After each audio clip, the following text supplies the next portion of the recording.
I helped build my uncle's company from nothing. I worked weekends, sacrificed everything and poured my soul into making it successful. Then he kicked me out with a fake smile and told me I was replaceable. He thought I'd just disappear quietly. He had no idea what was coming. This is how I destroyed everything he stole from me. Before we continue, please subscribe to the channel and let me know where you're listening from in the comments. My name is Sutton Hayes and I'm 28 years old.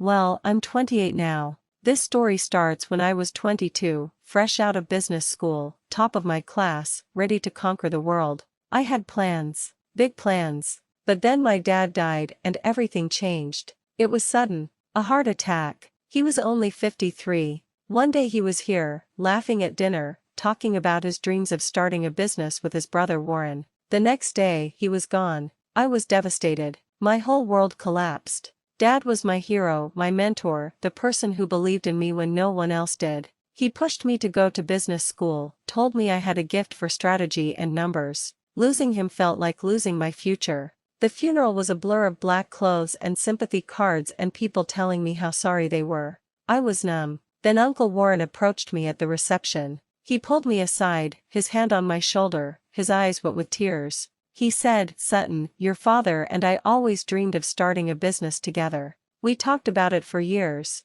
He's gone now, but his dream doesn't have to die with him. Let's honor him. Let's build something together. You and me, family." I remember feeling this surge of emotion, purpose, hope. Like maybe Dad's death didn't have to mean the end of everything. Maybe I could still make him proud. So I said yes. Of course I said yes. Warren was family. He was Dad's brother. How could I say no? We started the logistics company 3 months later. Warren had some savings and connections in the shipping industry. I had the business degree and the energy and the desperate need to prove myself. We worked out of a tiny rented office that smelled like old coffee and carpet cleaner. Those first few months were brutal. 18-hour days. Cold calls. Rejection after rejection. But I didn't care. I was doing this for Dad. Every contract I landed, every client I brought in, I imagined him watching, smiling, proud. But here's the thing. From the very beginning, there were signs. Red flags I ignored because I wanted so badly to believe in what we were building.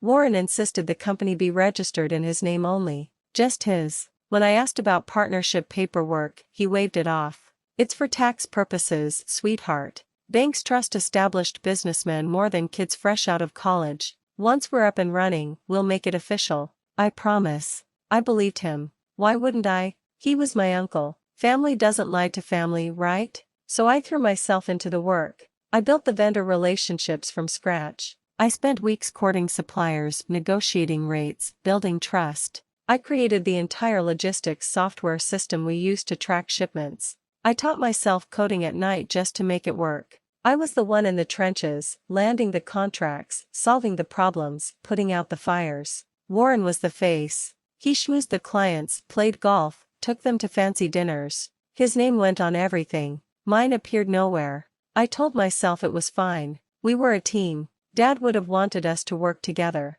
When my mom asked about my role in the company, I smiled and said I was learning so much from Warren. She seemed relieved. "Your uncle is taking care of you just like your father would have wanted," she'd say. That made me feel good, safe. Like I was exactly where I was supposed to be. But then the credit stealing started. Small things at first. Warren would mention one of my ideas in a meeting and frame it like it came from him. "I was thinking we should expand into cold storage logistics," he'd say, when I'd pitched that exact idea to him the week before. Or he'd introduce a client I'd spent months cultivating as one of Warren's key accounts. I'd sit there in those meetings, smiling, nodding, swallowing my frustration. I told myself it didn't matter. The company was growing. That's what mattered. By year 3, we were pulling in $8 million annually. $8 million. I'd built something real. Something Dad would have been proud of. But I was making $75,000 a year. That's it. No equity, no ownership stake, just a salary. Meanwhile, Warren bought his 3rd vacation home, a lake house in Tennessee. He showed me pictures at the office, grinning. "Hard work pays off, Sutton. Keep at it." I finally worked up the courage to ask about partnership paperwork again. We were in his office, going over quarterly projections. I kept my voice steady, professional. "Warren, we've been doing this for 3 years now. The company is stable, profitable. I think it's time we formalize my role. Make me a partner like we discussed. He leaned back in his chair, studying me. Then he smiled, but it wasn't warm. Sutton, you're like a daughter to me. You know that. But this is still my company. I built this. You're well compensated for your contributions. My contributions? Like I was some assistant who filed paperwork. I felt something crack inside me, but I pushed it down. I smiled, nodded. Okay. I just wanted to check. Then, 2 weeks later, Warren's son Brixton joined the company. Brixton is 25, never finished college, spent the last few years partying on Warren's dime. Warren announced it at a staff meeting. Everyone, I'm thrilled to introduce our new Vice President of Operations, my son Brixton. He's going to bring fresh perspective and energy to the team. VP of Operations. At $150,000 a year, more than double what I made. I had to train him. Me, the person who actually built the operations system. Brixton knew nothing. Absolutely nothing. He'd show up late, leave early, spend half the day on his phone. And Warren acted like his son was a gift from heaven. He's family, Sutton. Family takes care of family. He deserves a stake in this. I kept telling myself it would get better. That if I just worked harder, proved myself more, Warren would see my value. He was still my uncle. He'd come around eventually, right? The real nightmare started about 6 months after Brixton joined. I should have seen it coming, but I was still making excuses, still believing that blood meant something. Brixton lost our first major client within 3 months of being there. A $500,000 account I'd spent a year cultivating. The client needed a simple contract renewal with updated terms. Basic stuff. Brixton was supposed to handle it. He forgot. Just completely forgot. Didn't return their calls, didn't send the paperwork, nothing. They went with a competitor, furious at being ignored. When I found out, I felt sick. That account was my baby. I'd built that relationship from a cold call to a 6-figure contract. I went straight to Warren's office, expecting him to be as upset as I was. Instead, he looked at me like I'd personally disappointed him. Sutton, you're supposed to be managing operations. Why weren't you watching him closer? This is on you for not providing proper oversight. I stood there, speechless. Brixton had lost the account through pure laziness, and somehow I was being blamed for not babysitting a grown man. Warren, I gave him clear instructions. This was his responsibility. He held up his hand. Brixton is learning. You need to be a better team leader. Help him succeed instead of setting him up to fail. Setting him up to fail. I'd handed him everything on a silver platter and he dropped it. But apparently that was my fault. What made it worse? That quarter, Brixton got a bonus. $5,000 for stepping up during a challenging period. I got called into Warren's office for a lecture about leadership and accountability. Things got worse when Warren's wife Corinne started involving herself in company business. Corinne never liked me. I'd always known that. She saw me as competition for the family inheritance, like I was trying to steal what rightfully belonged to her son. She'd started making comments at family dinners, little jabs wrapped in fake sweetness. Must be so nice working for Warren, Sutton. No pressure of actually owning anything. You just show up and collect a paycheck. So easy. I'd force a smile, change the subject. My mom would squeeze my hand under the table like she was trying to tell me to keep the peace. Family harmony mattered more than my dignity, apparently. But Corinne wasn't satisfied with passive aggression. She started whispering poison in Warren's ear. I know because I overheard them one evening when I stayed late to finish a presentation. Their voices carried from Warren's office down the hall. She's too ambitious, Warren. Too controlling. She forgets this is your company, not hers. She's trying to take over what you built. What you're building for Brixton. Warren's response was muffled, but I heard enough. He was listening, believing her. The paranoia was taking root. The family dinners became unbearable. Corinne's comments got sharper. Brixton would smirk at me across the table while his mother praised him for doing the bare minimum. Warren started watching me differently, like I was a threat instead of family. I'd go home after those dinners and cry in my car, but the next day I'd show up at the office with a smile. I kept telling myself it would pass. That Warren would remember who'd actually built this company with him. Then I made the mistake of bringing up partnership again. It had been almost 4 years. 4 years of 80-hour weeks, sacrificed relationships, cancelled vacations. 4 years of building an empire with my bare hands while getting crumbs in return. I'd prepared a whole presentation showing my contributions, the revenue I'd generated, the clients I'd brought in. I thought facts would matter. Warren didn't even look at my presentation. He leaned back in his chair, arms crossed, face hard. "Sutton, I've given you everything. A job, security, a place in this family business. And you're still greedy? Still asking for more?" Greedy. That word hit me like a slap. "Warren, I'm not being greedy. I'm asking for what I earned. What you promised." His face went red. "Your father would be ashamed of how entitled you've become. He understood loyalty. He understood gratitude. Clearly you don't. Bringing up my dad like that, twisting his memory to manipulate me." Something inside me went cold. But I didn't fight back. I apologized. I actually apologized. I left his office shaking, hating myself for being so weak. The final straw came 2 months later. I'd spent 8 months landing the biggest contract in company history, $3.2 million with a national retailer. 8 months of flights, presentations, negotiations, relationship building. This was my masterpiece. The deal that proved everything I was worth. We had a signing dinner at an upscale restaurant downtown. The client's executive team, Warren, Brixton, and me. Halfway through dinner, Warren stood up with his wine glass. "I want to thank everyone for this incredible partnership, and I'm excited to announce that Brixton will be your primary contact moving forward. He's taking on more responsibility, handling all our major accounts." I felt the room tilt. The client executives looked confused. The VP I'd been working with for months looked directly at me. "We've been working with Sutton this entire time. She knows our needs inside and out. Warren didn't miss a beat. Smooth as oil. And she's done a wonderful job getting you on board. But Brixton handles our major accounts. He'll ensure you get the premium service you deserve." I sat there, frozen, my face burning. My contract, my 8 months of work, handed to Brixton like a party favor. The client looked uncomfortable. Brixton looked smug.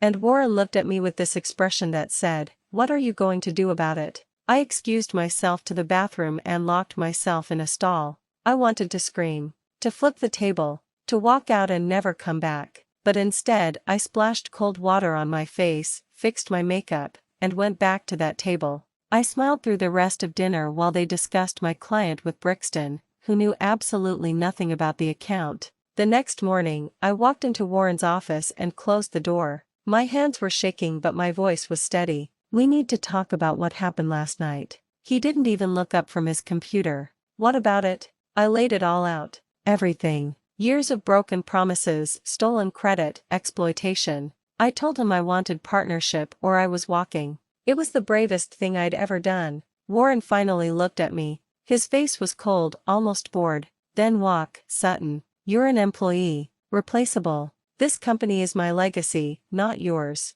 It's Brixton's future, not yours." Then he said the thing that changed everything. "Your father was the same way, you know. Always whining about fairness, about getting his due. That's why he never amounted to anything. I built this despite him, and I'll keep building it despite you." Something in me went quiet. Calm. I smiled. I actually smiled. "You're right, Warren. I'm sorry. I've been ungrateful." He relaxed, satisfied he'd put me in my place. "Good. Take the rest of the week off. Clear your head. Come back ready to work." I nodded and walked out. But as I packed my bag, one thought echoed in my mind. He had no idea what he'd just done. I'd spent 4 years building his empire. I knew every contract, every client relationship, every vendor, every weakness, every secret. He thought I was replaceable? Let's test that theory. I didn't quit. That's what Warren expected, what he wanted. He thought I'd storm out in tears, maybe badmouth him around town, then fade away like I never existed.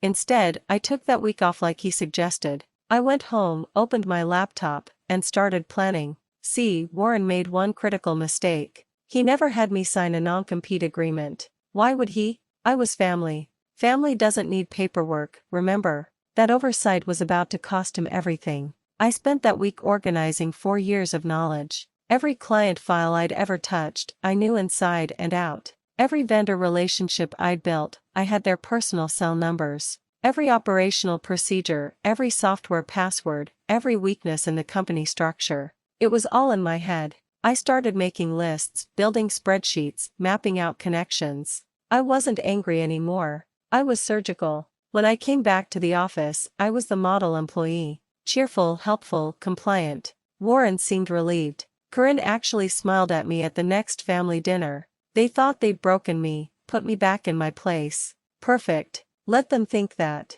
For the next month, I worked late every night. Warren thought I was finally showing proper dedication. Really, I was copying files. Client contracts, vendor agreements, operational manuals. Everything that wasn't legally protected, I duplicated.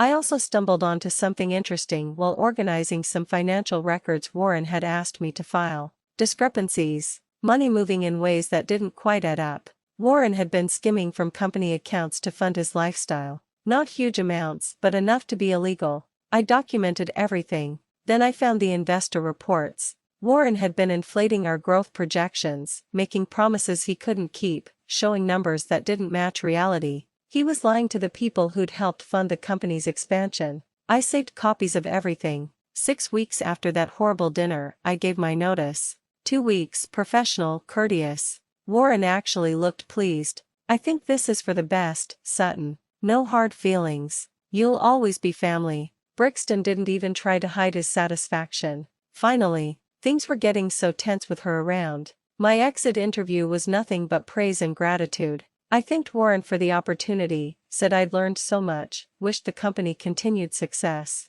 I even hugged him goodbye. He had no idea he was hugging a ticking time bomb. The moment I walked out of that building for the last time, I started making calls. First up were the 5 biggest clients. The ones I'd landed, the ones I'd managed personally, the ones who trusted me. I met each one for coffee, casual and friendly. I'm starting my own logistics firm.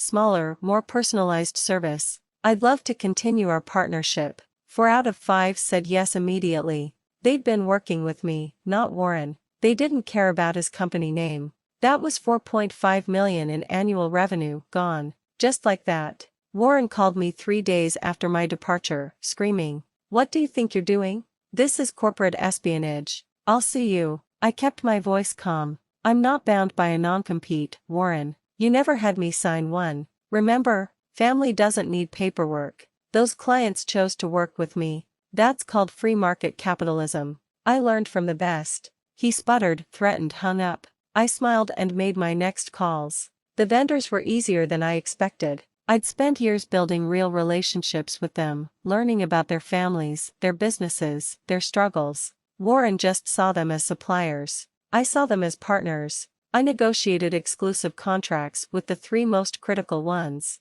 Suddenly, Warren's company couldn't get the transportation capacity they needed. Orders started backing up. Deliveries got delayed. Clients got angry. I watched from a distance as Warren scrambled, trying to find new vendors, trying to salvage contracts. His company was bleeding. Brixton was useless, panicking, making things worse. It was beautiful. Then I dropped the legal bomb. Anonymous tip to the IRS about financial irregularities. Another anonymous package to the investors showing the real numbers versus what Warren had been reporting. I didn't have to do anything else. The system took over. The audit started within 2 weeks. Investors pulled their funding within a month. Warren was drowning, frantically trying to plug holes in a sinking ship. His company, the empire he built on my back, was collapsing. That's when I made my move. I approached the investors directly. Professional presentation, clear projections, honest numbers. I built this company once. I can rebuild it.